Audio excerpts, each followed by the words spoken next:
하나님 말씀 오셨습니다. 하나님 말씀은 창세기 1장 26절부터 27절까지 말씀입니다. 구약성경 2페이지 창세기 1장 26절부터 27절까지의 말씀.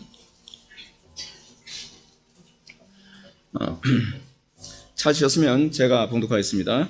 하나님이 이르시되 우리의 형상을 따라 우리의 모양대로 우리가 사람을 만들고 그들로 바다의 물고기와 하늘의 새와 가축과 온 땅과 땅에 기는 모든 것을 다스리게 하자 하시고, 하나님이 자기 형상 곧 하나님의 형상대로 사람을 창조하시되 남자와 여자를 창조하시고. 아멘. 이 시간은 2019년 여름 수련의 첫 번째 강의가 되었습니다. 하나님의 존재와 인간의 존재라는 제목으로 하나님 말씀 증거하도록 하겠습니다. 하나님의 존재와 인간의 존재. 웨스트민스터 소결의 문답, 제가 하도 많이 얘기해서 아마 여러분들 우리 교회 성도들은 달달달 외울 겁니다. 웨스트민스터 소결의 문답 제1문은 사람의 제의되는 목적이 무엇입니까? 라는 질문으로 시작합니다. 여러분, 이것이 가장 중요한 질문입니다. 그리고 이 질문은 우리의 인생과 우리의 사고의 전제를 이루는 것입니다. 사람의 제의되는 목적이 무엇입니까? 우리는 사람의 제의되는 목적이 무엇인지 얼마나 생각해 보았습니까?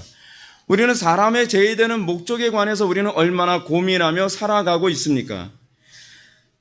인생을 살아가는 모든 사람들이 정말 진지하게 던져야 될 문제는 바로 이것입니다. 그리고 우리의 인생은 여기서부터 출발해야만 합니다. 우리는 여기서부터 출발하지 않았습니다.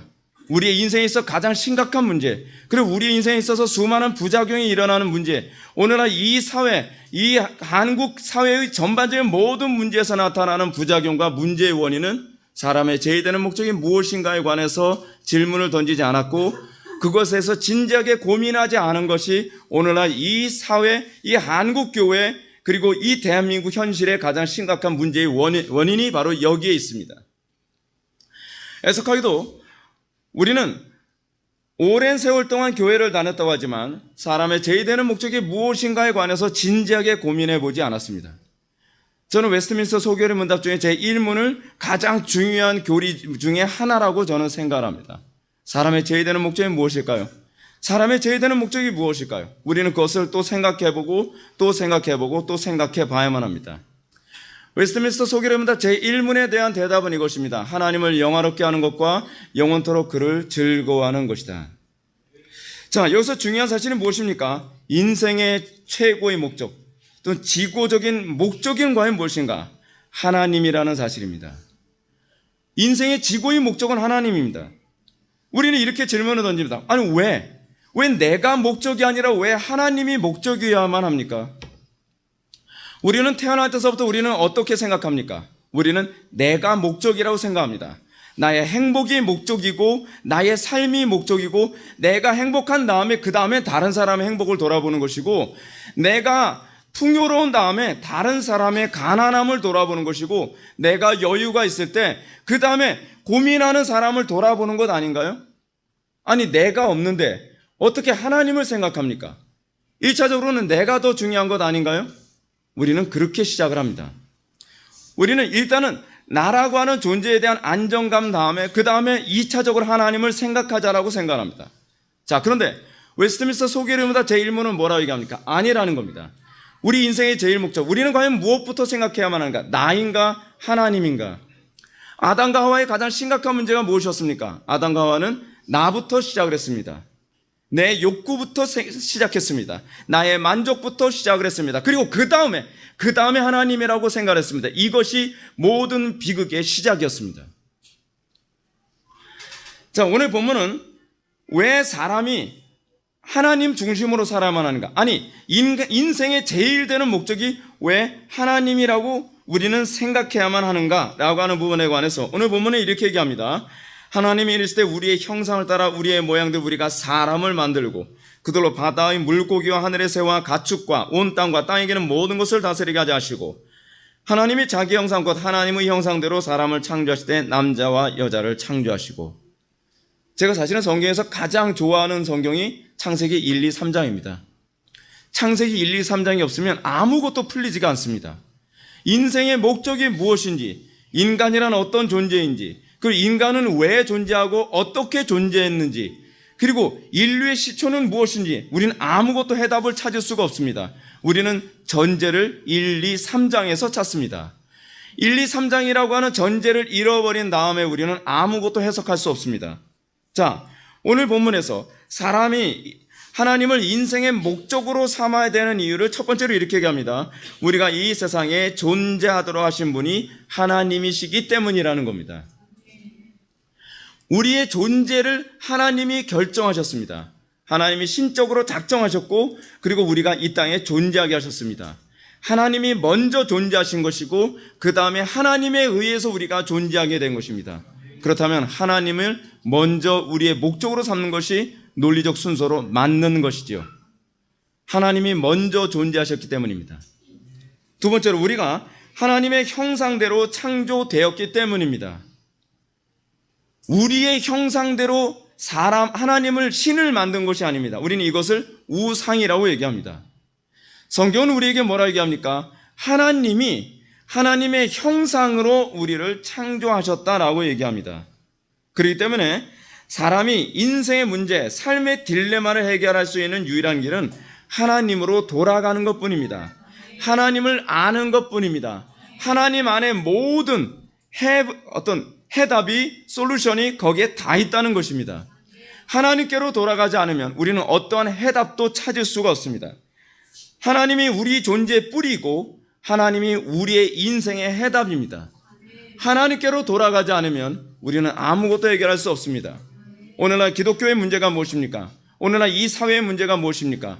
우리는 하나님을 빼고 하나님께로 돌아가는 것을 전제에 아예 깔지 않고 우리는 내 인생의 목적, 내 인생의 문제, 그리고 나의 삶의 문제, 그리고 관계 문제, 가정의 문제, 직장의 문제, 그리고 내 삶의 수많은 산재에 있는 그 수많은 문제들을 해결하기 위해서 우리는 끊임없이 사람을 찾아다니고 방법을 찾아다니고 프로그램을 찾아다닙니다.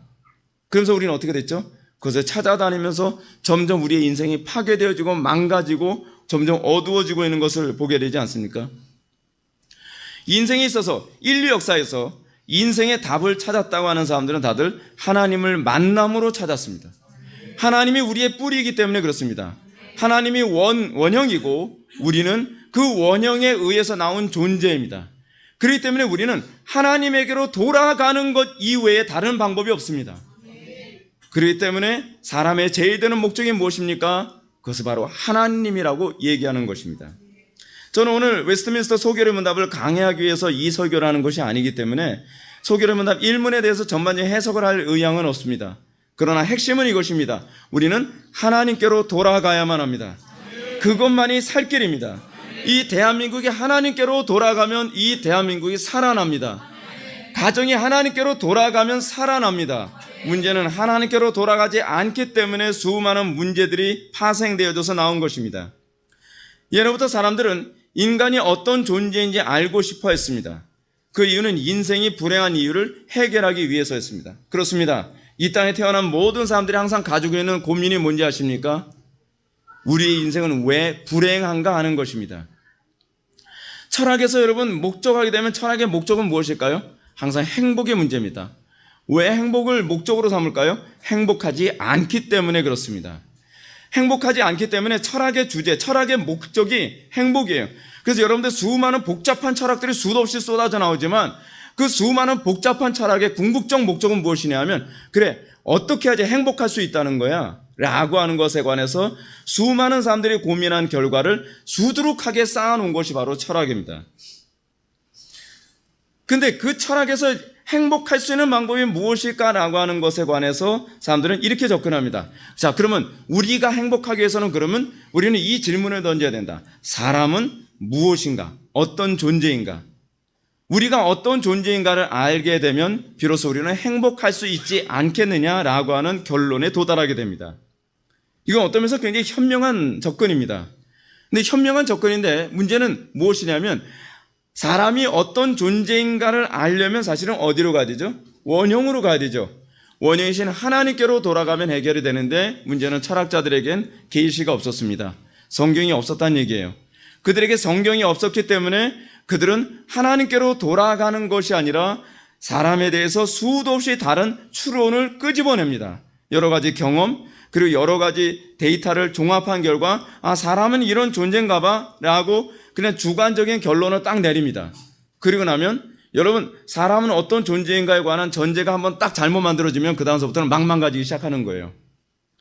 사람이 하나님의 형상대로 창조됐다라고 하게 되면 거기서 우리의 사고가 시작되어지면 그럼 우리는 어떻게 되죠? 하나님의 형상은 뭐지? 라는 질문을 던지게 되죠.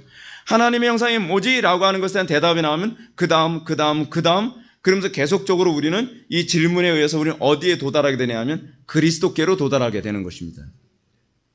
근데 문제는 뭐냐면 철학자들은 그래, 사람은 어떤 존재지? 인간은 어떤 존재지? 라고 하는 이 고민에서 더 이상 진전이 없었습니다. 그래서 여러분들 그 철학자 중에서 이런 사람 있죠. 대표적인 소피스트인데 프로타고라스라고 하는 사람이 있습니다. 제가 자주 언급한 사람인데, 그리고 여러분들도 잘 아는 사람이죠. 사람은 만물의 척도다. 인간이 만물의 척도라고 하는 겁니다. 이렇게 주장을 했습니다. 그래, 사람을 생각해 보니까 인간이 만물의 척도 같아 라고 생각을 했어요. 어떤 면에서는 괜찮은 접근입니다. 왜냐하면 인간은 하나님의 형상대로 창조됐기 때문에 그들이 성경을 빼고서 생각하면 좀 근사해 보이는 접근이에요. 왜냐하면 하나님이 만물의 척도거든요. 하나님이 만물의 척도인데 하나님은 모르겠으니까 사람을 보니까 가장 하나님의 형상에 근접한 인간을 보니까 그래, 인간이 만물의 척도처럼 보이는 거죠. 근데 문제는 그 인간이 정상적인 인간이면 모르는데 이 인간이 타락한 인간이라는 게 문제죠. 파괴된 인간이에요. 근데 파괴된 인간을 기준으로 삼고 파괴된 인간을 척도로 삼으니까 더 심각한 문제가 발생하는 겁니다. 사람을 만물의 척도라고 이렇게 주장을 한 프로타고라스의 이 표현이 어떤 표현이냐면 이게 개체로서의 그 만물의 척도거든요. 그러니까 이게 뭐냐면 나도 오를 수 있고 너도 오를 수 있고 에브리바디가 다 오를 수 있다는 겁니다. 그러니까 보편자로서의 인간이 척도라는 얘기가 아니라 각자가 다 진리라는 거예요. 우리는 이런 뭐라 그러죠? 정말 질린다 그러죠. 네.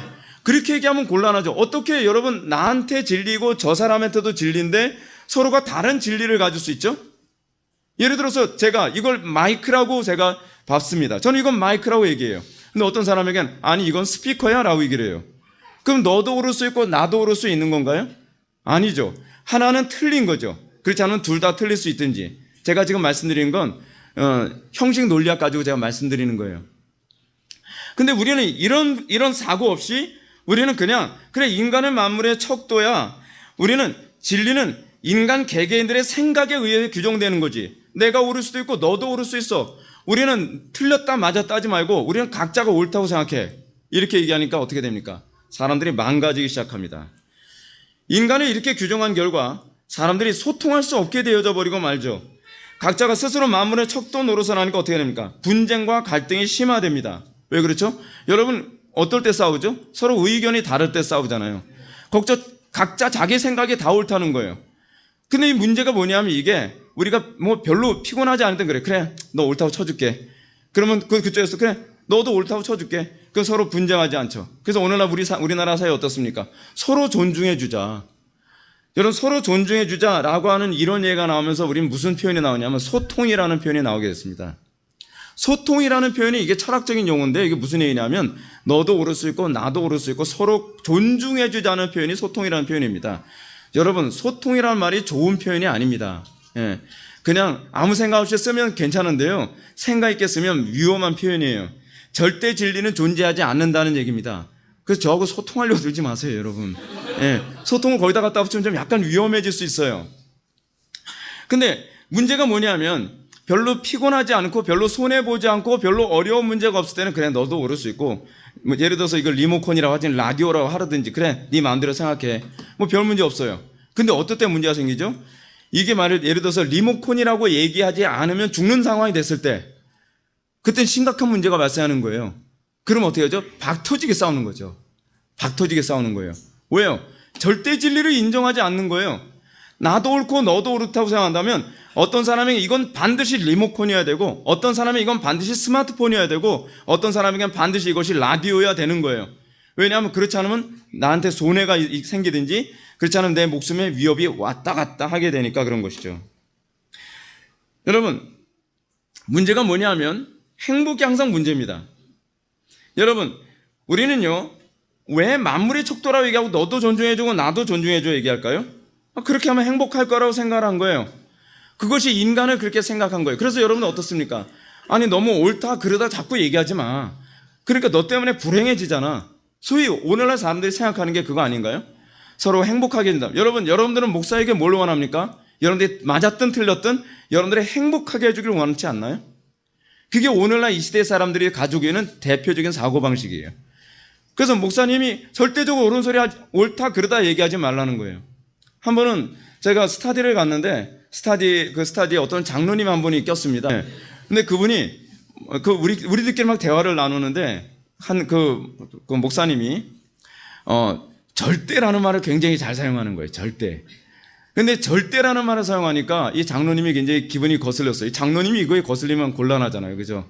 근데 이분이 뭐라 하냐면 제가 목사님들 이렇게 스타디하고 토론하는 거 들어보니까 다 좋은데요.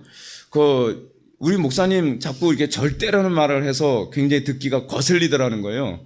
그래서 우리 목사님이란 절 두고 하는 소리가 아니라 다른 목사님 두고 하는 소리거든요. 그래서 제가 한마디만 하겠습니다. 그래서 예, 말씀하시죠. 그래서 제가 길게 얘기 안 했습니다. 이렇게 얘기했어요. 다른 사람들은 몰라도 목회자들은 절대라는 말을 하는 것이 옳습니다. 왜냐하면 우리는 절대자를 섬기기 때문입니다. 그랬더니 아무 말을 안 해요. 그리고 나중에 뒤에서 뭐라냐, 제일 재수없는 사람이었대요, 제가. 그래서 졸지에 제가 제일 재수없는 사람이 됐어요. 너무 아픈데 찔렀다는 얘기죠. 예. 근데 여러분, 우리 기독교 신앙에서 절대를 빼버리면 우리는 더 이상 기독교인일 수 없고 기독교는 아무런 의미가 없게 돼버리고 맙니다.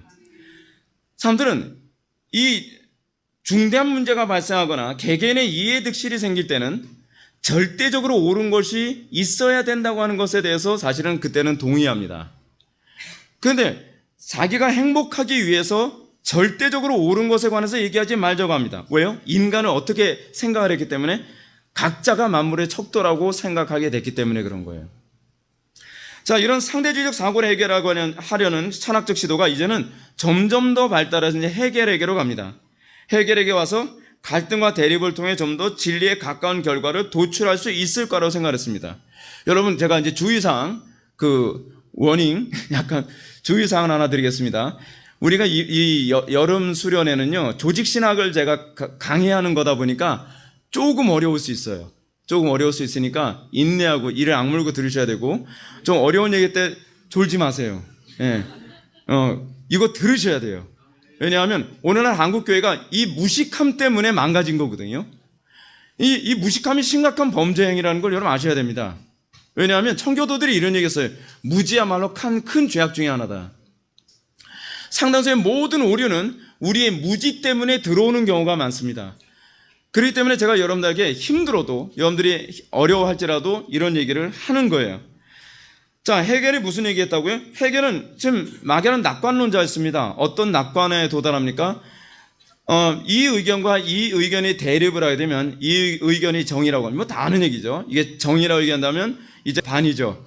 정과 반이 이게 서로 갈등을 하게 되면 여기에 신테시스, 즉 합이 도출되어진다고 자꾸 생각을 하는 겁니다. 종합이 도출된다고 생각하는 거예요. 근데 여러분, 종합이 그렇게 도출될까요?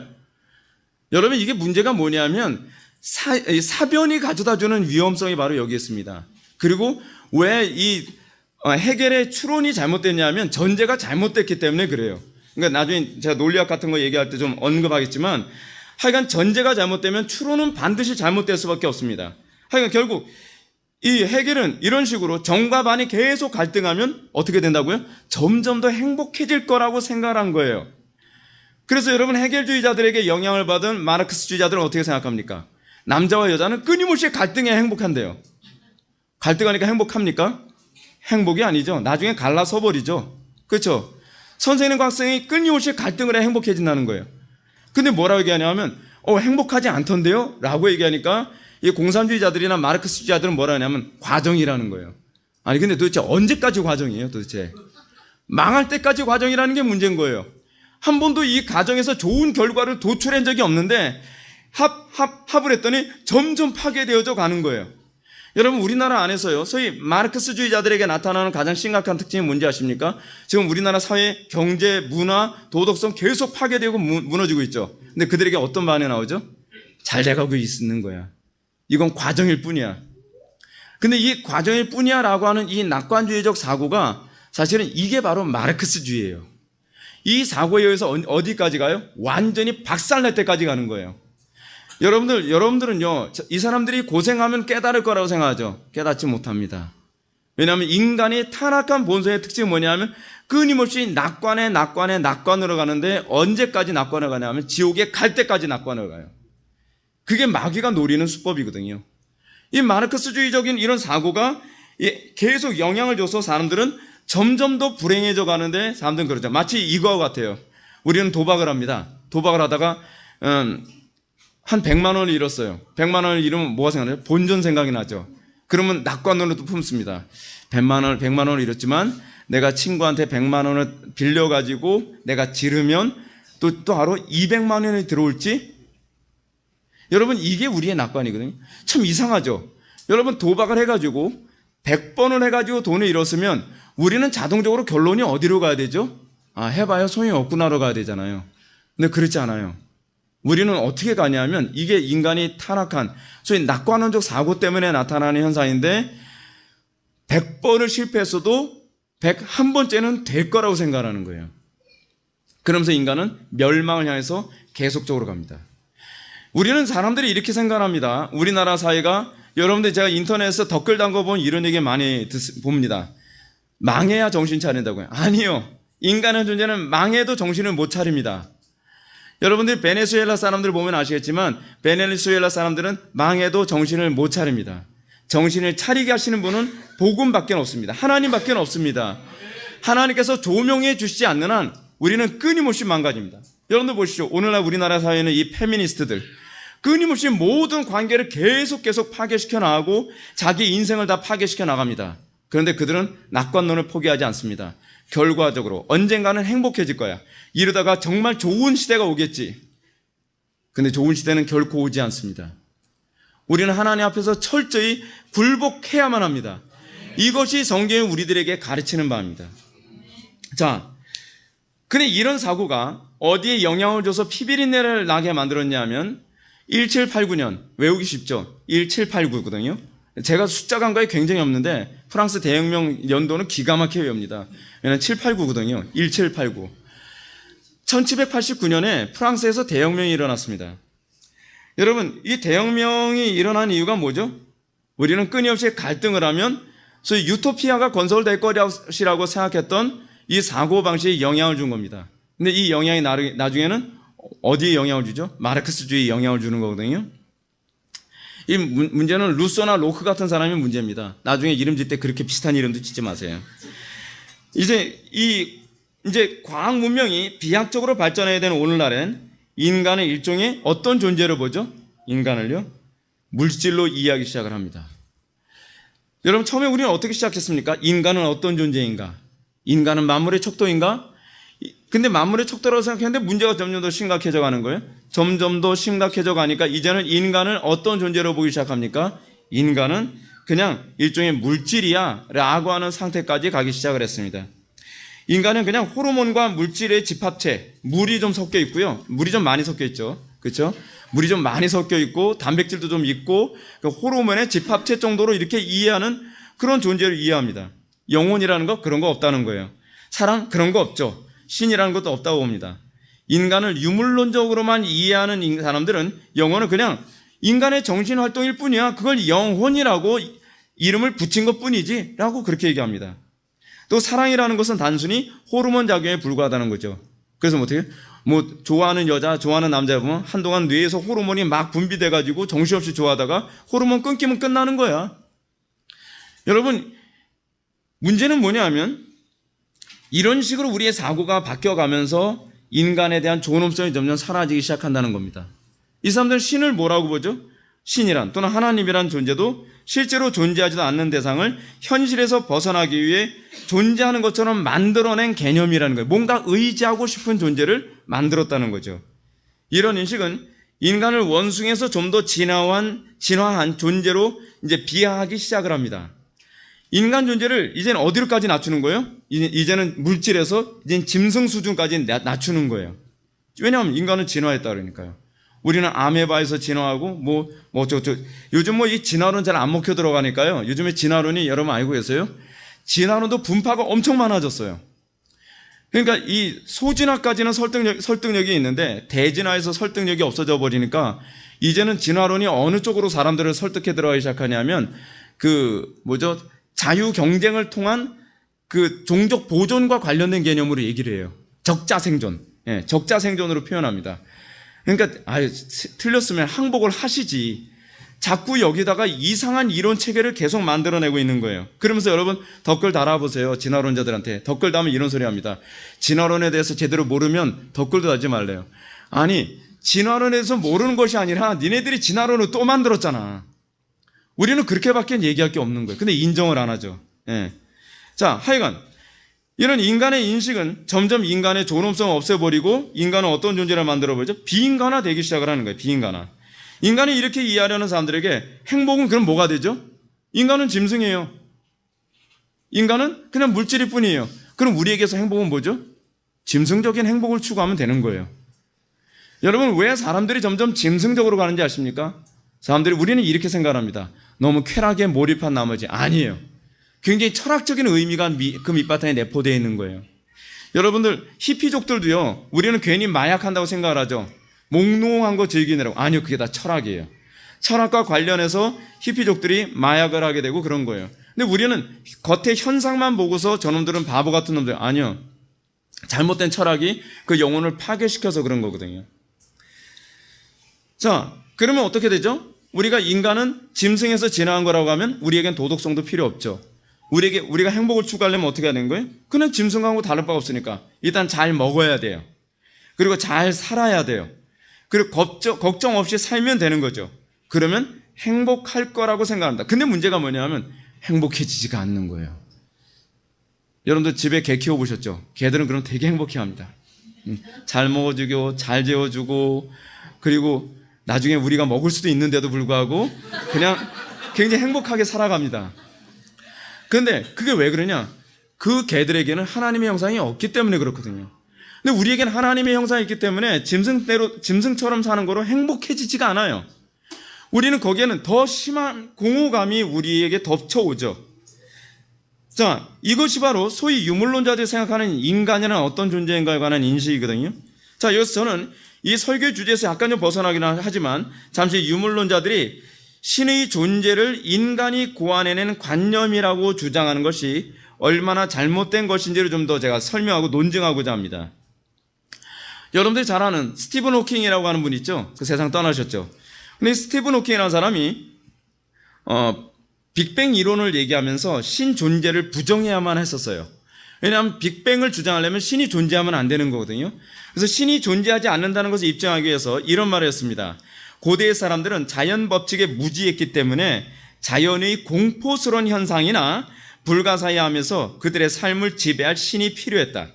그러나 이런 풍조는 지금으로부터 2600년 전경에 고대 그리스도 밀레투스 학파의 과학 철학자인 탈레스 같은 선구자들을 계기로 바뀌기 시작했다. 자연은 해독 가능한 일정한 원리에 따라 움직인다는 견해가 대두되자 좀 더 힘들어지죠. 참으셔야 돼요. 그때부터 기존의 신의 통치설이 우주의 자연 법칙설로 대체되기 시작하며 언젠가는 우주의 작동 원리나 창조의 문제도 인간에 의해 곡해가 가능하게 되었다. 뭐 이렇게 얘기합니다. 안 좋고 계시죠? 네. 이 순간의 졸음은 이거 정말 힘들어집니다. 자, 제가 이제 좀 더 설명할게요. 스티븐 호킹의 이런 주장은 좀 어느 정도 일리가 있는 얘기예요. 왜 제가 일리가 있다고 얘기하냐면 실제로 이방종교의 신이 만들어진 이유가요. 자연의 공포에 대한 그들의 추측에 의해서 만들어진 게 신이기 때문에 그렇습니다. 자, 보십시오. 여러분, 우리는 우상과 하나님을 좀 구별해서 볼 수 있어야 되는데 우상은 우리의 추측, 그러니까 자연현상에 대한 공포와 두려움에 의해서 우리가 형상화하는 것이 우상입니다. 그런 차원에서 이 신이라고 하는 것, 소위 인간이 신을 만들어냈다라고 하는 이 주장은 사실은 맞는 얘기예요. 우상의 차원에서는 그렇게 만들어진 거거든요. 그래서 존 레녹스의 표현처럼 인간의 관점에서 자신의 이미지를 형상화한 신이 바로 이방 종교의 특징이거든요. 근데 이제 존 레녹스가 이런 얘기를 합니다. 스티븐 호킹이 맞는 말을 한 건 사실인데 문제는 이건 하나님께 적용이 안 된다는 거예요. 하나님은 당신의 형상대로 우리를 창조하신 것이지 우리의 형상대로 하나님을 고안해낸 그 하나님이 아니라는 거죠. 그러니까 스티븐 호킹은 소위 성경도 제대로 모르면서 이 이방 종교의 우상을 싸잡아서 거기에 우리가 가지고 있는 기독교 신앙까지 포함시켜 얘기했다는 차원에서 오류에 빠졌다고 얘기하는 겁니다. 아유, 힘들죠? 네, 인내하셔야 돼요. 네. 자, 그러니까 그래서 다시 말하면 기독교의 하나님은 인간이 자기 관념을 투영한 신이 아니라 반대로 하나님의 관념을 투영한 결과가 사람일 뿐이라는 거죠. 이 둘 차이는 완전히 다르죠. 인간이 자신의 관념을 투영한 신은 인간의 상상력의 범주에서 벗어나지 않습니다. 그래서요, 너무 뻔해요. 너무 뻔해요. 그래서 우상들은 어때요? 다 인간이 추론이 가능한 어떤 형상으로 다 만들어졌거든요. 근데 하나님은 안 그래요. 하나님이 안 그렇다 보니까 여러분들 성경 읽으면 이해가 안 되는 경우가 많이 있어요. 이해가 안 되는 경우가 정상이죠. 왜 이해가 안 되죠? 하나님이 우리보다 더 똑똑하시니까. 네. 아니, 하나님이 우리가 이해할 수 있는 수준으로 성경을 썼다면 여러분 그거는 사실 사람이 쓴 거지 그렇지 않나요? 하나님이 쓰셨다고 할 수 없잖아요. 그러니까 우리는 성경을 읽으면서 이 부분이 이해할 수 없는 건 하나님의 계시이기 때문에 이해할 수 없다로 가야 되는데 문제는 무엇이냐 하면 성경에 나오는 하나님을 인정하기 싫으니까 저거 말도 안 되는 소리 했다 부터 시작해서 거의 어떻게 자기의 철학적 구조 가지고 뭐 예를 들어서 뭐 홍해 바다를 건너갔는데 뭐 자유주의 신학자들 비아냥거리기 잘하거든요. 그래서 홍해 바다 우리가 건너갔다라고 막 얘기하게 되면 자유주의 신학자들은 무슨 소리 하는 거야? 히브리어도 모르는 것들이 그 소리 한다는 거예요. 홍해 바다에서 홍해는 그 갈대라는 말인데 갈대밭에 해치고 갔다는 얘기야. 그래서 정말 그렇게 해치면서 살고 있는 것이 자유주의 신학자들이거든요. 그럴 수밖에 없는 것이 뭐냐면 그들이 가지고 있는 하나님에 대한 전제가 그거예요. 하나님에 대한 전제는 인간의 관념이 만들어낸 결과라고 보는 거니까 자기가 이해할 수 없으면 그거는 잘못 기록됐든지 그렇지 않으면 우리가 해석을 잘못했다고 그렇게 이해를 하는 것입니다. 그래서 여러분 성경은 우리에게 뭐라고 얘기하느냐? 하나님은 어떤 존재인가? 선지자 이사야는 이렇게 얘기합니다. 이는 하늘이 땅보다 높음 같이 내 길은 너희의 길보다 높으며 내 생각은 너희의 생각보다 높음이니라 라고 말씀하고 있습니다. 하나님은 우리의 생각과 경험을 초월하신 분이십니다. 그래서 여러분이 초월이라는 단어가 굉장히 많이 들어갑니다. 하나님은 초이성적이신 분이에요. 예. 하나님은 이성을 넘어서는 분이십니다. 이성을 넘어선다고 한다면 우리는 이성을 넘어서는 분에게 필요한 건 뭐죠? 이해와 납득이 아니라 믿음이 필요한 겁니다. 예, 이 믿음이 필요하죠. 근데 우리는 내가 이해할 수 없는 것을 자꾸 이해하려고 하니까 이게 문제인 거예요. 어떤 영역에서는 이해가 필요합니다. 근데 그 이해는 우리가 믿음을 가지고 있는 전제에 의해서 이해하는 거예요. 근데 그 전제는 믿어야 돼요. 아니, 하다못해 여러분 진화론자들도 믿음이 강하잖아요. 근데 진화론자들에 대해서 무슨 얘기하는지 아십니까? 진화론자들이 아메바에서 진화해서 인간이 됐다라고 하는 것을 믿으려면 하나님을 믿는 믿음보다 더 큰 믿음이 필요하다는 거예요. 예. 근데 그 사람들은 그 믿음을 가지고서 막 진화론을 주장하는 거예요. 진화론을. 그러면서 우리 보고 미신이래나요?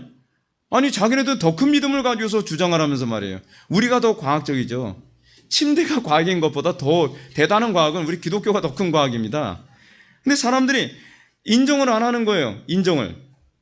자, 실제로 여러분 성경을 보게 되면 성경에 수많은 교리들이 나옵니다. 근데 여러분 우리가 성경의 교리를 보게 되면 그 교리가 이성으로 납득되기 어려워요. 근데 납득이 안 된다고 해서 비합리적인 건 아니에요. 초합리적인 거죠. 우리는 이 부분에 관해서 인정을 해야만 합니다. 예를 들어서 여러분 예정, 섭리, 선택. 간혹가다 이런 얘기합니다. 저는요 예정, 섭리, 선택이 납득이 안 돼서 못 믿겠대요. 그런 얘기하는 사람 보면 이거 교만한 건지 바본지는 모르겠어요. 예. 저는 납득이 됐으면 저는 안 믿었어요. 이건 제가 하는 소리가 아니라 터툴리안이 한 소리거든요. 우리는 이해할 수 없기 때문에 믿는다. 아니, 이해할 수 없는 영역이에요. 이해할 수 없기 때문에 믿는 것이 정상적이에요. 터툴리안이 바보가 아니에요. 이름은 약간 똑똑해 보이는 이름은 아니지만 그 사람 바보가 아니에요. 그 당시에 당대 최고의 천재였고 변증가였단 말이에요. 근데 그 사람이 뭐라고 얘기해요? 이건 믿어야 될 영역이라는 거예요. 왜냐하면 우리의 이성을 초월했기 때문에, 우리의 이성을 넘어섰기 때문에. 근데 이 넘어섰다고 해서 틀린 것은 아니라는 거죠. 어떻게 아니라는 것을 알 수 있죠? 역사가 입증해 주죠. 실제로 그 예정과 섭리, 작정이라고 하는, 선택이라고 하는 이 영역이 인류 역사를 봤을 때 얼마나 합리적인 교리였는가는 우리는 인류의 역사를 통해서 쉽게 알 수 있죠. 근데 문제가 뭐냐면 이런 하나님을 자꾸 인간의 이성이나 경험으로 납득할 수 있다고 믿는 사람들이 있었습니다. 그 사람들은 하나님을 내가 납득할 수 있도록 자꾸 이 수정하려고 애를 썼어요. 그러면서 이단이라는 것이 등장합니다. 성경에 나타난 하나님을 성경이 가르치는 대로 믿지 않고 자기 방식대로 믿으려고 한 사람들이 나왔다는 거예요. 자기가 나름대로 똑똑하다고 생각하는 거죠. 그 헛똑똑인 거라고요. 그 사람들은 헛똑똑. 자기 방식대로 믿으려 하면서 오류에 빠지는 겁니다. 이런 행위는 십계명의 제2계명을 범하는 거예요. 제2계명이 뭐죠? 너는 위로 하늘에 있는 것이나 아래로 땅에 있는 것이나 땅 아래에 있는 어떤 형상도 만들지 말며. 그 만든다는 게 무엇입니까? 내 방식대로 하나님을 이해하는 거예요. 여러분, 우리는요, 신앙생활 하면서 여러분들이 가지고 있는 가장 심각한 치명적인 오류가 뭔지 아십니까? 그리고 저도 신앙생활 하면서 지금도 계속적으로 충돌을 일으키고 또는 충격을 받는 것이 뭐냐면 제가 생각한 하나님과 성경에서 계시된 하나님이 너무 다르다는 거예요. 저는 제가 그 옛날에 초중고등학교를 다니면서 교회에서 부흥강사 목사님들한테 그런 얘기 굉장히 많이 들었거든요. 내가 하나님의 일 해주면 하나님은 내 일 해준다. 안 해주시더라고요. 네. 이건 뭐지? 난 그런다고 생각을 했는데 내가 마치 돈 놓고 돈 먹기처럼 말이죠. 그렇죠? 내가 하나님의 일 이만큼 해드렸으니까 하나님은 당연히 이걸 잘 해주셔야 되겠지? 근데 안 해주세요. 그래서 내가 뭐가 잘못된 거지? 고민하기 시작한 거예요. 근데 내가 알고 있는 하나님과 성경에 나오는 하나님이 다른 하나님이라는 것을 제가 신학을 공부하면서 하나씩 알게 된 거예요. 신앙이란 뭔지 아십니까? 그래서 하나님에 대한 신관이 수정되어져서 성경적 신관에 부합해 가는 것이 성화의 과정이에요. 여러분들 하나님을 정확하게 알지 못한다고 한다면 여러분들이 섬기는 하나님이 사실은 우상일 수 있습니다. 여러분 옛날에 제가 악마의 아름다운 가면이라고 하는 그 책을 읽었던 적이 있었거든요. 그 악마의 아름다운 가면이라고 하는 그 책에서 어떤 사람이 소위 은사주의자를 만나는데 그 은사주의자에 의해서 어떤 그 꿈마다 예수님을 만나요. 예수님 만나. 근데 그 예수님을 만나는데 어느 날 그 예수님 와서 뭐 치료해준다, 뭐 한다 막 하는데 갑자기 예수님의 얼굴이 악마로 바뀌는 것 때문에 깜짝 놀랐다는 거예요. 근데 이거 굉장히 이거 실제로 있었던 일이거든요. 우리는 오늘날 내가 예수님이라고 투영한 그 대상이 사실은 예수님이 아닐 수 있다는 거예요. 여러분들이 하나님이라고 생각하는 투영한 그 하나님이 사실은 존재하지도 않는 하나님일 수도 있다는 거예요. 그냥 내 머릿속에서 내 상상력에서 내 철학에 의해서 만들어 내놓고 우리는 자기 혼자 좋아하고 있는 거예요. 자기 혼자 신앙이 좋은 거예요. 나는 하나님을 믿고 있다고 얘기하고 나는 신앙생활 열심히 한다고 생각하는 거예요. 교회에서 봉사 열심히 하고 기도도 열심히 하고 근데 그 사람의 머릿속에서 다른 하나님을 상상하고 다른 하나님을 꿈꾸면서 자기 혼자 열심히 신앙생활하는 거죠. 그러고 나서 그 사람이 천국 가면 어떻게 될까요? 천국에 딱 갔는데 심판대 앞에 딱 섰어요. 하나님은 뵀는데 죄송하지만 누구세요? 예수님이 옆에 계신다고 칩시다. 누구세요? 아저씨 누구세요? 아저씨? 네. 저는 예수님이 구레나루 나오고 그런 분 아니었나요? 근데 우리 속에 있는 하나님이 그런 하나님이고 우리 머릿속에서 그려내는 그 예수님이 그런 거란 말이에요. 우리가 이 부분을 지금 하나씩 정리해 나가고 이것이 우리가 회개거든요. 그래서 날마다 우리의 삶의 방향이 바뀌어져야 되거든요.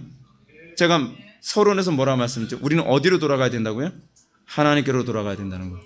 하나님께로 돌아가야 되는데 그 하나님이 어떤 하나님인지 분명한 규정이 없으면 우리는 어디로 돌아가냔 말이에요. 여러분 실제로 얼마나 많은 이단에 빠진 사람들이 자기가 하나님 만나겠다고 하다가 이단에 들어가요. 여호와의 증인 들어갔단 말이에요. 근데 그 하나님이 아닌가벼. 그래서 나왔어요. 그러다 또 다른 종교로 빠져요. 그리고 또 다른 이단을 빠져요. 계속 이단을 널뛰면서 다니기 시작을 해요. 왜 이런 현상이 나타나죠? 하나님에 대한 신관이 명확하지 않기 때문에 그런 거예요. 우리는 회개란 무엇이냐면 to change one's mind or purpose. 우리의 마음과 목적을 하나님께로 우리는 돌리는 거거든요. 근데 문제는 뭐냐면 돌리려면 목표와 대상이 분명해야 되거든요. 인식이 분명해야 돼요. 근데 우리가 정확하게 알지 못하고서 어떻게 우리가 하나님께로 돌아가냔 말이에요. 내가 돌아갔다고 하는 그 하나님이 또 다른 이단일 수도 있고 또 다른 우상일 수도 있는데 우리가 회개를 하려면 명확한 지식을 전제로 해야 되는 건 아니냐는 거죠. 이것이 오늘날 이 시대의 문제죠. 자, 우리는 인생이 망가졌을 때, 우리는 나의 인생이 철저히 파괴되어지고 망가졌다고 생각했을 때 우리는 어디로 돌아가야 돼요? 우리는 하나님께로 돌아가야 돼요. 하나님께로 돌아가려면 그 전제는 무엇이냐면, 그러면 성경이 얘기하는 참 하나님은 어떤 하나님인가에 관한 부분이 명확하게 규정되어야 되죠. 자, 우리가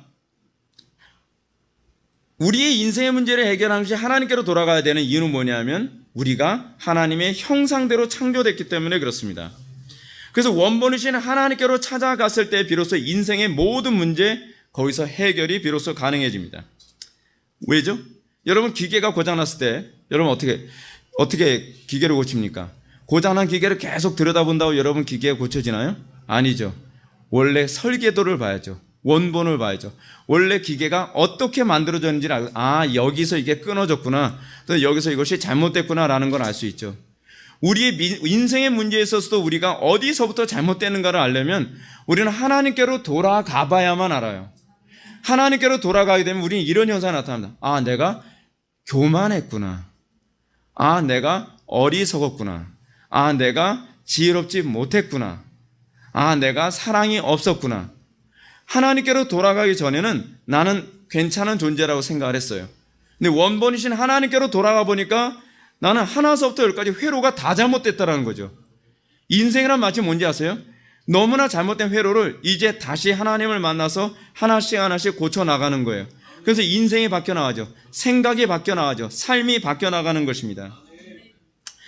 자, 그렇기 때문에 로이드 존스 목사님이 이렇게 이야기합니다. 하나님을 아는 지식은 다른 모든 교리의 개요입니다. 이는 큰 중심이고 포괄적인 하나님 자신에 대한 교리를 알지 못하면 다른 어떤 교리도 무의미하며 무목적합니다. 하나님의 교리로 시작하지 않는다면 구원의 교리나 죄의 교리를 상고하는 것이 무의미합니다. 자, 우리는 오늘날 문제가 뭐죠? 나는 구원받기 원합니다. 우리는 거룩해지기 원합니다. 우리는 교회가 부흥하기 원합니다. 좋아요. 근데 거룩해지고 구원받고 뭐가 하려면 우리는 그 하나님, 참 하나님이 어떤 하나님인지 알아야 우리는 참된 부흥, 참된 거룩, 참된 구원이라고 하는 것을 우리는 발견해야 됩니다. 오늘 보니까 참 소스가 있던데, 우리나라 사람들만큼 참을 참 좋아하는 사람도 없어요. 자, 이런 주장이 이제 칼빈에게서도 그대로 발견됩니다. 칼빈은 그의 명저 기독교 강요 1권 1장 1절에서 이렇게 얘기합니다. 우리가 가지고 있는 지혜, 즉 참되고 건전한 지혜는 거의 대부분이 하나님에 대한 지식과 우리 자신에 대한 지식의 두 부분으로 되어 있다. 그러나 이 두 지식은 많은 끈으로 연결되어 있지만 어느 쪽이 먼저 다른 것을 낳는지 식별하기 쉽지 않다. 무엇보다 먼저 사고의 방향을 즉시 돌이켜 그 안에서 힘입어 살아 기동하고 있는 하나님에 관하여 묵상하지 않는 한 어느 누구도 자기 자신을 살펴볼 수가 없다. 왜냐하면 우리가 받은 은사들은 우리 자신에게서 비롯된 것은 거의 없고 사실상 우리의 존재 그 자체도 한 분이신 하나님 안에서만 존재하기 때문입니다. 오늘날 한국교회가 다시 살아나는 방법이 무엇일까요? 간단합니다. 하나님께로 돌아가는 겁니다. 근데 그 하나님께로 돌아간다 했을 때 그 하나님이 어떤 하나님인지를 명확하게 규정하지 않는다고 한다면 우리는 돌아간다 하면서도 더 이상한 데로 가는 경향이 생깁니다. 얼마나 많은 사람들이 예수 잘 믿겠다고 했습니까? 얼마나 많은 사람들이 열심을 내가면서 기도 생활하고 종교 생활하고 헌금하고 했습니까? 여러분, 우리가 신천지 다니는 사람 또는 하나님의 교회 다니는 사람, 여호와의 증인 믿는 사람, 그 사람들 나름대로 하나님 잘 믿는다는 사람들입니다. 근데 문제는 뭐냐면 그들은 성경이 얘기하는 가르치는 하나님에 대한 분명한 이미지가 없습니다. 이것이 문제입니다. 우리가 오늘 여기서 관심을 가져야 될 점은 하나님의 존재에 대한 것입니다. 하나님의 존재에 대한 부정은 그 자체로 우리 자신에 대한 부정이 되어버리고 맙니다. 실제로 여기서 우리가 우리의 인간의 비참이 시작됩니다. 하나님만이 유일한 길이요 진리요 생명이요 빛 되십니다. 그분 안에서만 모든 것이 존재할 수 있습니다. 그분 안에 모든 문제와 딜레마가 다 해결되어집니다. 그런데 타락한 인간은 하나님의 실존을 전혀 인정하려 들지 않습니다. 이것이 문제입니다. 하나님을 제외하고 거기서 답을 찾으려 합니다. 항상 어떻게 생각하죠? 정답 빼고 답을 찾으려고 그래요. 예, 공부 못하는 학생들 어떻죠? 그래서 정답 딱, 이건 답이 아닐 거야. 나머지 이제 오지선다에서 그거 하나 딱 빼고 나머지 4개에서 찾는 거예요. 고민하다가 연필도 굴려보고 볼펜도 굴려보고 하다가 그래, 이건 틀림없이 아니니까 이걸 거야. 이게 인류의 문제라니까요. 우리는 꼭 정답 빼고 답을 찾으려는 거예요. 그러면서 점점 파괴되어져 갑니다. 사실 소위 그것이 철학이거든요. 그것이 철학이에요. 하나님을 제외하고서 하나님 밖에서 길을 찾고 하나님 밖에서 진리를 찾고 하나님 밖에서 생명을 찾고 하나님 밖에서 빛을 찾으려 합니다. 이런 시도는 인간이 타락한 이후에 지금까지 계속되고 있는 현상입니다. 전혀 좋아지고 있지 않습니다. 점점 더 비참해져 가고 있는 것이 우리가 보고 있는 현실의 문제입니다. 애석하게도 우리는 역사 속에서 교훈을 얻으려 하지 않습니다. 인류 역사에서 수많은 사람들이 성경 빼고 답을 찾으려는 시도에 실패했다고 한다면 우리는 성경으로 돌아가야 되는데 여전히 정답 빼고 나머지 4개의 답에서 끊임없이 답을 찾으려고 고집을 피우고 있습니다. 마치 설교도를 무시하고 자기 힘으로 이 시계를 고칠 수 있다고 자꾸 생각을 하는 거죠. 그래서 괜히 합선 일으키고 폭파도 되고 감전도 되고 그러면서 뭐가 문제지?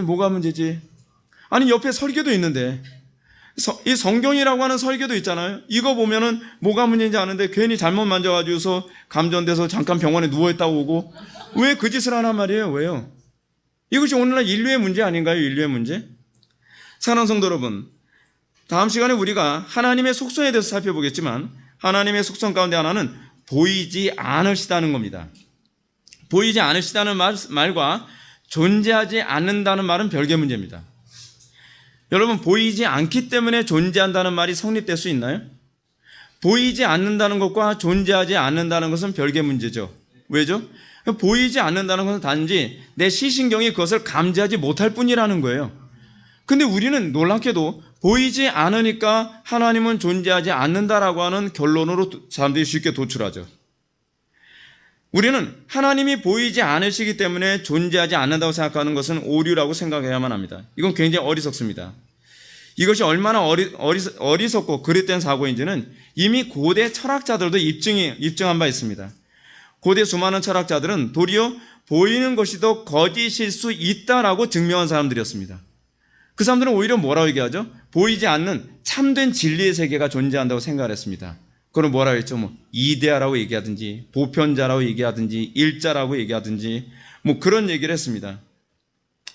또는 로고스라는 말도 얘기했습니다. 그들에게 성경이 없다 보니까 보이지 않는 더 실제적인 세계가 있는데 그것이 뭔지를 이 사람들은 감을 잡지 못한 거예요. 만약에 성경이 있었다면 어땠을지 모르겠지만요. 그렇기 때문에 바울도 이 아덴이 어딘지 아시죠? 아테네입니다. 아테네. 그 성경을 좀 우리가 잘 아는 용어로 좀 바꿨으면 좋겠는데 여러분 드로아가 여러분 어딘지 아세요? 제가 이번에 기독교의 관점에서 본 세계사를 보는데 드로아가 트로이더라고요. 트로이. 그러니까 트로이를 이후에 트로아스라고 이름을 바꿨는데 알렉산더 대왕이요. 알렉산더 대왕 맞을 거예요. 근데 트로아스로 이름을 변경을 했는데 그거를 바울이 트로아스를 헬라어로 트로아스인데 그거를 번역하면서 드로아로 약간 촌스럽게 번역하는 바람에 드로아는 어디에 나냐 왕국 같은 데서 존재하는 거로 우리가 그렇게 알게 돼버려 말았잖아요. 근데 이 바울이 이 아덴에 이 아레오바고에 가서 말하기를 이렇게 얘기합니다. 아덴 사람들아, 너희를 보니 범사에 종교심이 많도다. 내가 두루 다니며 너희가 위하는 것보다 알지 못하는 신에게라고 새긴 단도 보았으니 그런즉 너희가 알지 못하고 위하는 그것을 내가 너희에게 알게 하리라. 얼마나 뛰어난 논증을 합니까? 너희들이 보이지 않는 어떤 신이 틀림없이 존재할 것이다라고 생각을 하지 그러면 그 신이 어떤 신인지 내가 가르쳐 줄게 라고 이렇게 전도를 했다는 겁니다. 그럼 왜 고대의 철학자들은 보이지 않는 그 실체를 찾으려고 했을까요? 그 이유는 그 실체를 찾아야 비로소 인간의 비참으로부터 해방될 수 있을 것이라고 어렴풋하게 알았기 때문에 그렇습니다. 여러분 보십시오. 적어도 그 사람들은 성경이 없어서 보이지 않는 실체를 찾지 못한다고 합시다. 우리는 성경을 가지고 있습니다. 계시를 가지고 있습니다. 보이지 않는 그 하나님이 어떤 분이신지 알게 됐습니다. 여러분 우리만큼 복된 사람이 어디 있습니까? 참되게 우리가 행복한 길로 갈 수 있는 길을 하나님께서 우리에게 알게 해 주신 것입니다. 물론 이 행복이라는 규정도 사실은 분명하게 다시 정의를 내려야 되는 부분이지만 우리 성경이 얘기하는 행복과 자연인들이 생각하는, 안 믿는 사람들이 생각하는 행복은 다른 개념이에요. 근데 이유 어쨌든 우리는 참되게 행복한 삶을 살기 위해서 우리는 하나님께로 돌아갈 수 있는 길을 찾았습니다. 그 길이 뭐죠? 바로 그리스도입니다. 그리스도께서 그래서 자기 자신을 뭐라고 말씀하시죠? 내가 곧 길이요 진리요 생명이라고 얘기하는 겁니다. 왜 우리가 다음에 수련을 하게 되면 기독론을 하게 될 가능성이 많지만 왜 우리는 예수를 믿어야만 구원을 받는다는 겁니까? 우리는 여러분 어떤 면에서 이렇습니다. 그리스도는 목적이면서 동시에 수단입니다. 왜냐하면 그리스도가 아니어서는 아버지께로 갈 수가 없기 때문에 그렇습니다. 그리스도만이 길이요 진리요 생명이기 때문에 우리는 그리스도를 말미암지 않고서는 아버지께로 갈 수가 없습니다. 오늘날 수많은 사람들이 그리스도를 제외하고 구원을 얘기하는 사람들이 굉장히 많이 있죠. 그러면서 종교 통합이 일어납니다. 그리고 그리스도를 잘못 해석하면서 아버지께로 갈 수 있다고 생각하는 사람들이 굉장히 많습니다. 결국 구원이란 무엇이냐면 아버지께로 가는 겁니다. 여러분들은 구원은 자꾸 천국으로 가는 거라고 생각하는데 그렇지 않습니다.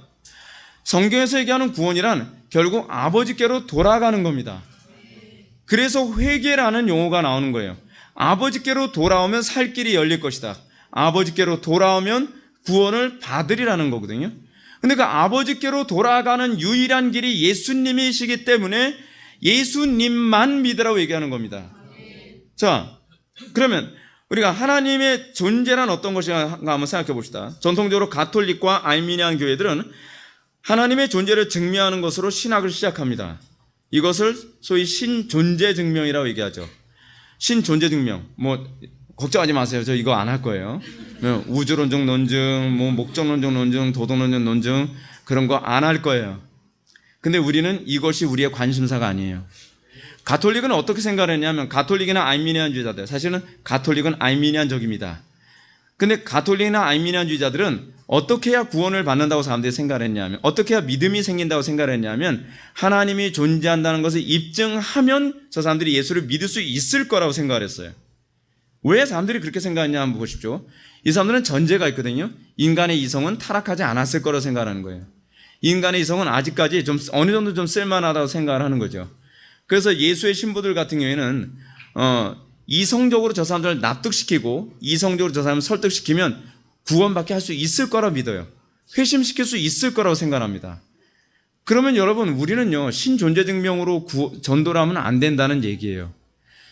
여러분 신존재 증명으로 전도를 한다는 얘기는 무슨 얘기냐면 내 힘으로 저 사람을 예수 믿게 할 수 있다고 생각하는 거죠. 자, 이건 이겁니다. 기독교 신앙에서 믿음은 납득하는 것을 통해서, 저는 여러분들이 납득하기를 바라는 것이 아니라 믿기를 바랍니다. 근데 성경은 설득의 요소가 있기 때문에 제가 논리적으로 얘기하려고 애를 쓰는 것뿐이에요. 여러분들이 비로소 믿음을 갖게 되는 것은 하나님께서 믿음을 주셨을 때라야만 여러분들이 믿을 수 있습니다. 납득했다고 해서 여러분들이 믿음이 생긴 건 아닙니다. 자, 터툴리안이나 어거스틴은 이렇게 얘기합니다. 나는 납득했기 때문에 믿는 것이 아니라 믿기 때문에 비로소 납득한다. 근데 여러분 이 납득은요 이성으로 납득하는 것과는 다른 겁니다. 여러분들이 머리로 납득했기 때문에 난 믿음이 생겼을 것이다 라고 생각하는 경향이 많이 있죠. 소위 우리 개혁주의 노선에서는 이런 사람들이 상당히 많습니다. 난 많이 알고 많이 똑똑하고 많이 잘났으니까 나는 믿음이 있다고 생각합니다. 여러분 믿음은 그런 게 아닙니다. 믿음은 선물입니다. 그래서 여러분들이 믿음으로 말미암아 비로소 납득됐을 때의 그 납득과 내가 이성으로 납득했기 때문에 믿는다고 생각하는 그 납득은 완전히 차원이 다릅니다. 한쪽, 그러니까 이성적으로 납득한 사람들은요, 경건의 능력이 안 나타나요.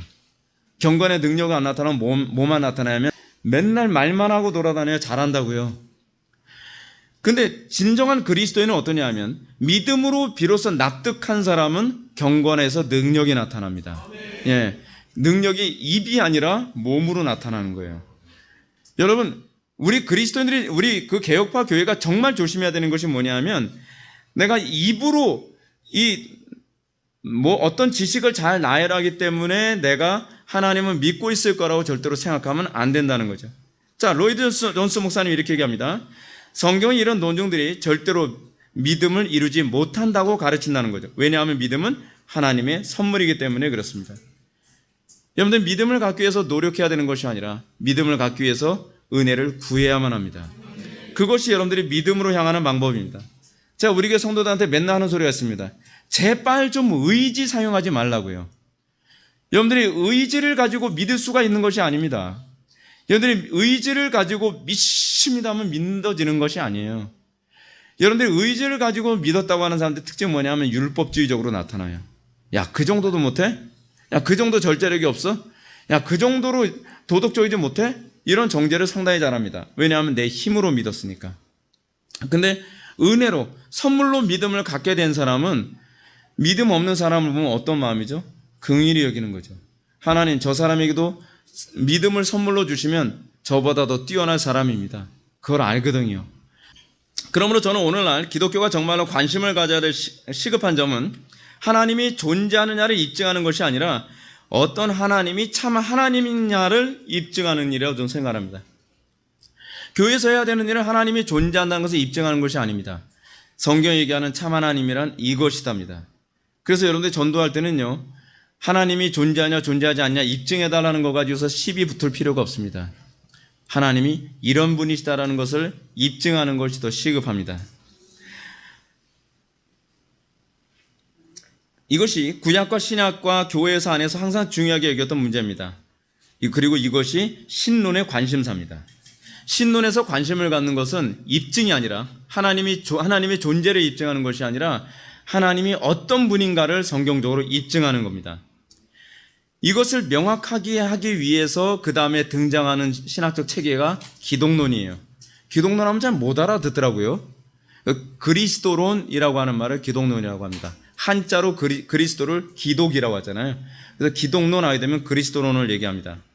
왜 신론을 더욱 명확하게 하는 것이 기독론일까요? 그 이유는 예수님께서 빌립에게 나를 본 자는 아버지를 보았거늘 어찌하여 아버지를 보이라 하느냐라고 했기 때문에 그렇습니다. 다시 말해서 예수 그리스도는 바로 아버지 하나님의 자기 계시예요. 그래서 예수님을 본즉 예수님을 인식하면 곧 아버지를 인식하게 되는 것이죠. 그리스도께서는 공생의 기간 동안 유대인 종교 지도자들이 이해하는 하나님이 아니라는 것을 입증하셨습니다. 예수님과 유대인 사이의 갈등이 무엇이냐 하면 사실은 신론의 문제였어요. 그들이 생각하는 하나님과 예수님이 전하는 하나님이 너무 다른 거예요. 이것 때문에 갈등하고 있는 겁니다. 여러분, 오늘날 교회 안에서도 다르지 않습니다. 오늘날 교회 안에서 상당수의 사람들이 자기가 믿는 하나님과 그리고 성경이 가르치는 하나님이 너무 차이가 나는 겁니다. 제가 언젠가 우리 성도들한테도 그런 얘기를 제가 몇 번 한 적이 있었는데, 오늘날 우리나라 사람들이 생각하는 하나님이란 어떤 존재입니까? 그 전철 가판대에서 음란한 잡지 팔아가면서 오직 예수 붙이고 있으면 하나님께서 복 주실 거라고 생각하는 것이 우리가 생각하는 하나님이란 말이에요. 굉장히 잘못된 이해를 가지고 있는 거죠.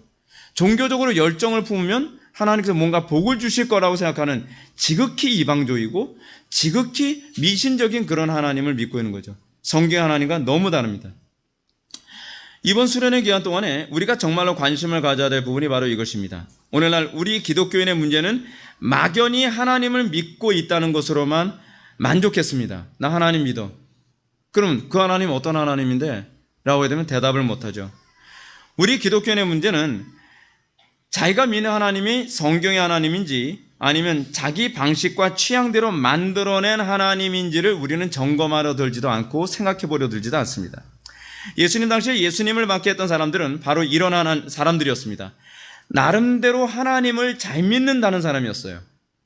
여러분 교회에서 제일 위험한 사람이 어떤 사람인지 아세요? 나름대로 신앙이에요. 나름대로 신앙. 나름대로 잘 믿어요. 나름대로 잘 믿는데 제대로 잘 믿는 사람들을 굉장히 미워해요. 시기하고 질투하고. 오늘날 교회 안에서 어떤 사람들이 핍박받는지 아세요? 진짜 하나님을 만나서 진짜 하나님을 사랑하는 사람들을 주로 핍박하고 시기하고 질투하고 못살게 굴죠. 근데 여러분 예수님이 제자들을 파송하면서 뭐라고 말씀하시죠? 너희들을 핍박하는 자들이 이것이 하나님을 섬기는 예라 하리라. 그들이 생각하는 하나님과 예수님이 가르치는 하나님이 다른 것으로 인해서 나타나는 거죠. 예수님 당시에도 뭐라고 했습니까? 예수님을 막 죽이려고 하니까 예수님이 이렇게 말씀하시죠. 아브라함은 이렇게 하지 아니하였느니라. 그들이 생각하는 하나님과 아브라함이 만난 하나님이 다르다는 겁니다. 그러므로 정통 기독교 신앙은 하나님이 존재하신다는 것을 입증함으로 논쟁을 끝내지 않습니다. 교회사를 보면 정통 기독교는 삼위 하나님에 대한 바른 이해를 위해 목숨을 걸고 싸웠습니다. 왜 삼위일체론을 그토록 중요시 있을까요? 우리가 내일 저녁 집회 때 이제 삼위일체론에 관해서 공부해야 될 텐데 삼위일체론 어렵지 않게 할 테니까 걱정하지 마세요. 네. 오늘 보셔서 아시잖아요. 어렵지 않게 할 수 있어요. 믿습니다. 네. 근데 문제는 뭐냐면 삼위일체 하나님에 대해서 왜 이들이 이토록 목숨 걸고 중요시 여기느냐는 거예요. 삼위일체 하나님을 모르면 우리가 가는 하나님, 내가 돌아가야 될 하나님이 어떤 하나님인지 알 수 없기 때문에 그래요. 여러분 요즘 기독교인들 삼위일체 하나님에 대해서 별로 관심이 없잖아요. 그냥 내가 하나님을 믿고 있다는 것으로만 그냥 만족해야죠. 우리는 삼위일체 하나님에 대해서 바르게 이해해야만 합니다. 또 그 하나님을 계시하는 중보자 되신 예수님을 바르게 또한 이해해야만 합니다. 우리는 이 부분에 대해서 조금 더 양보해서는 안 됩니다. 그리고 우리의 신앙의 선배들은 조금 더 양보하지 않았기 때문에 핍박당하고 순교당하고 고통당하고 그랬습니다. 왜요? 이것이 생명이기 때문에 그렇습니다. 하나님을 바르게 이해하지 못한다면 우리는 어디로 떠나야 되는지 모릅니다. 우리 오늘날 기독교인들의 가장 심각한 문제는 뭐냐면 나는 떠나야 된다는 것에 대한 인식은 있는데 내가 어디를 향해서 떠나야 될지에 대한 목적지가 너무 불분명하다는 사실입니다. 그래서 예수를 오래 믿는데 인생은 점점 파괴되어지고 예수는 오래 믿는데 성경적인 열매가 나타나지 않고 있다는 것이 문제죠. 여러분 사실은 마틴 루터가 종교개혁을 하면서 그 당시에 도덕적으로 매우 문란한 상황이 있는 로마 가톨릭의 모습을 보면서 뭐라고 얘기했다고요?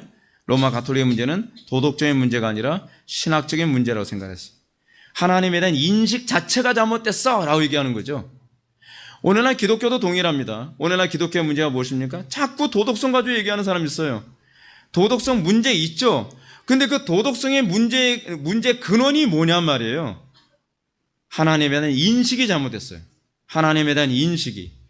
그러다 보니까 여러분 요즘 한국교회 어떻습니까? 좀 크다, 좀 힘 있다는 교회들이 뭔가 열심은 있는데 도덕성이 하나도 제대로 나오지가 않죠. 기본이 안 돼 있고 예의도 없고 상식도 안 통하고.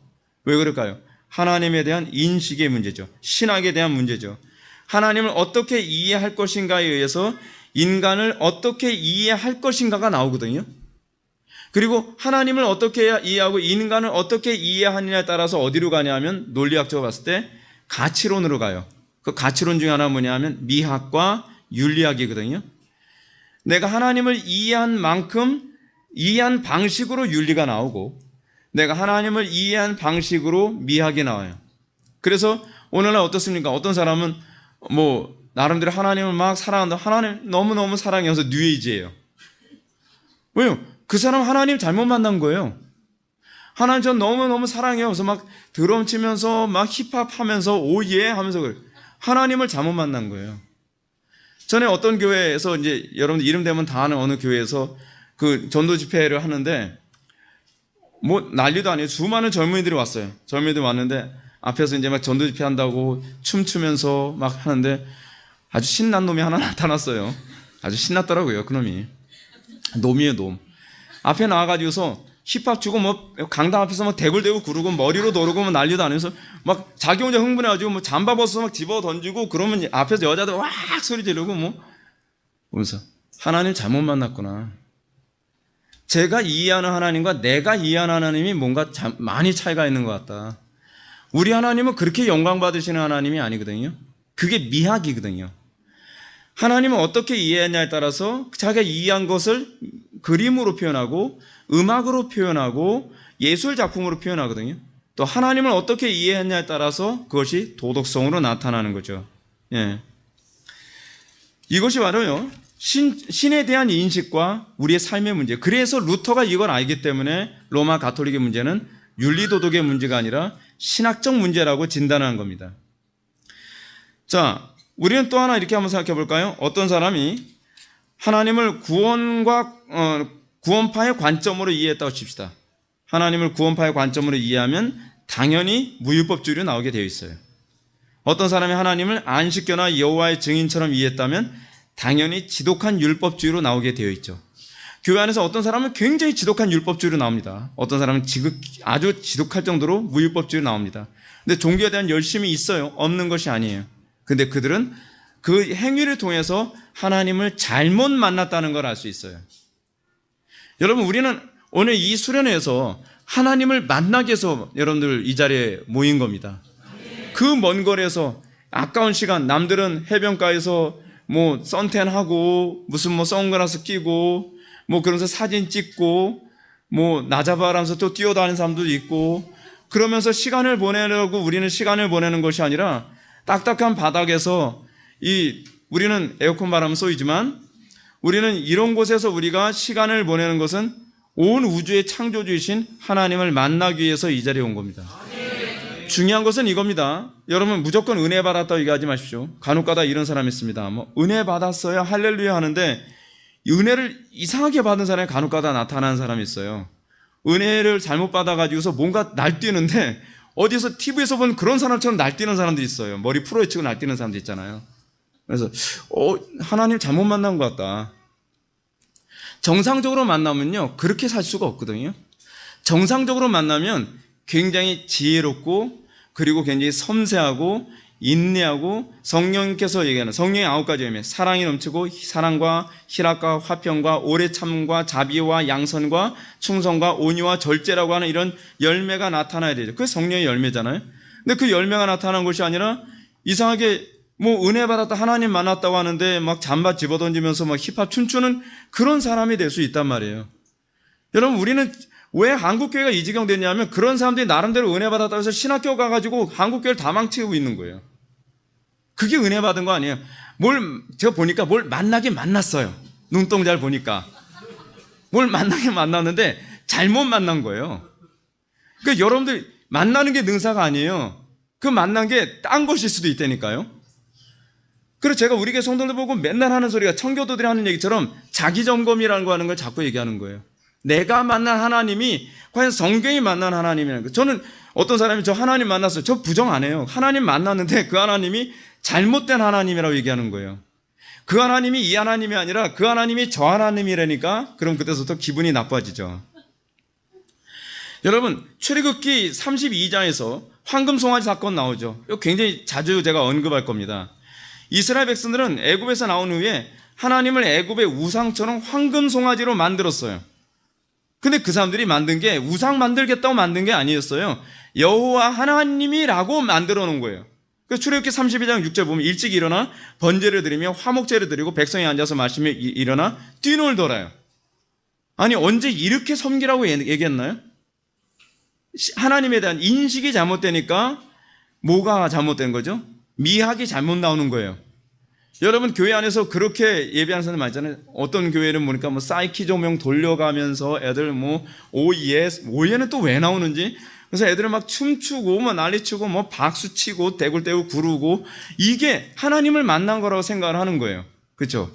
그리고 뭔가 이번 수련은 정말 뜨거웠어요. 아니, 뜨거운 건 좋은데 지옥도 뜨겁다니까요. 뜨거운 게 다 좋은 게 아니에요. 이 뜨거운 게 어떻게 뜨거우냐가 중요한 거거든요. 그러면서 수련회 갔다 오고 나면 그 약발이 언제 가요? 한 보름이나 한 달 지나고 나면 약발 없어지죠. 그 하나님 만난 게 아니에요. 근데 우리는 자꾸 이게 뭔가 은혜를 받았다라고 생각하는 규정이 잘못되는 거죠.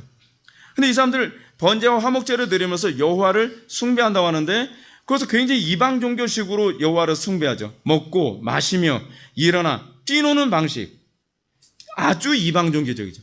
근데 요즘 한국교회에서 하나님 섬기는 게 굉장히 이방 종교적이지 않나요? 비교 대상이 없으니까요. 그것이 은혜 받은 거라고 생각하는 거예요.